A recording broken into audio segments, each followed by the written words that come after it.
కానీ అక్కడ స్వామివారి ఎడమ చెయ్యి ఇలా వంకరగా ఎందుకుందో మీకు తెలుసా?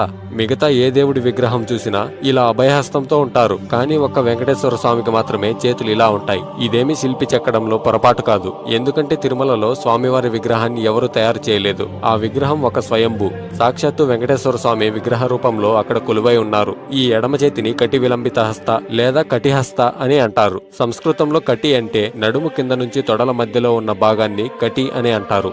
ఈ ఎడమ చేయి కటి స్థానాన్ని చూపిస్తుంది. అలాగే కుడి చేతిని వరదహస్త అని అంటారు. మన జీవిత కాలంలో పుట్టినప్పటి నుండి మరణించేంత వరకు ఎవరికీ కష్టాలు తప్పవు, అది కోటీశ్వరుడైనా పేదవాడైనా. ఈ కుడి చేయి చూపించినట్టు ఎవరైనా వెంకటేశ్వర స్వామిని శరణు కోరితే ఎడమ చేయి చూపించినట్టు కటి స్థానాన్ని దాటి కష్టాలని రానివ్వరు. మన గ్రాంధికంలో చెప్పాలంటే వెంకటేశ్వర స్వామిని శరణు కోరిన వారికి భవసాగరం అనే నీళ్లని కటి స్థానాన్ని దాటి రానివ్వకుండా చేస్తారు ఈ కలియుగ దైవం. ఈ కటిహస్తం గురించి మీకు మొదటిసారి తెలిసినట్లయితే ఓం నమో నారాయణాయ అని కామెంట్ చేయండి.